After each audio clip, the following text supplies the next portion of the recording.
পাহাড়ের বুকে নীল জলরাশি আর প্রকৃতির বুকে আঁকা এক অনন্য ক্যানভাস, এটাই রাঙামাটি। মাদার ডিস্ট্রিক্ট নামে পরিচিত এই জেলা পর্যটনের স্বর্গ হলেও সম্ভাবনার সবটুকু এখনো কাজে লাগেনি।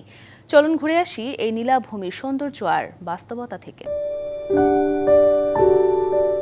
চট্টগ্রাম শহর থেকে মাত্র ৭০ কিলোমিটার পথ পাড়ি দিলেই চোখে পড়ে আঁকাবাঁকা পাহাড়ি সড়ক, চারপাশে ঘন সবুজ বনানী আর দূরে ঝলমলে কাপ্তাই লেকের নীল জলরাশি।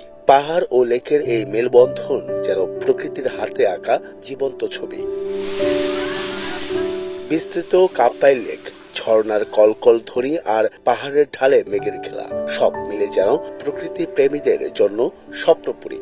নিজেদের দেশেই অনেক কিছু দেখার আছে, ঘুরে দেখলেই অনেক কিছু দেখা সম্ভব। আমি তো ফার্স্ট টাইম আসছি, কোনো এক্সপিরিয়েন্স নাই, সেই জন্য এখন একটু দেখতেছি।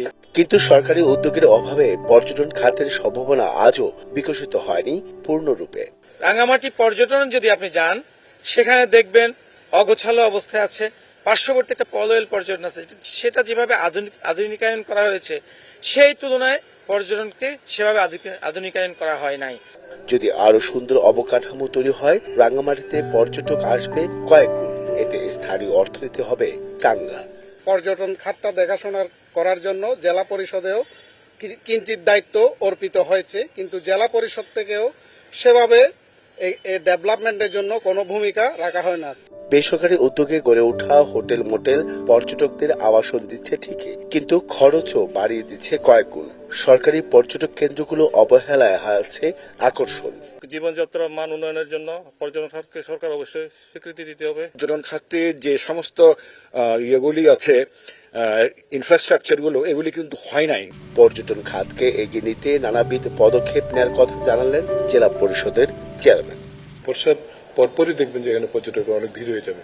আমরা চেষ্টা করছি এই পর্যটকদের থাকার সুবিধা, যাতায়াতের সুবিধা, এবং এখানে আরো আমরা ইদানিং একটা প্রোগ্রাম নিয়েছি, আগেও প্রোগ্রাম ছিল যে কিছু গাইড আমরা তৈরি করছি পর্যটকদের জন্য।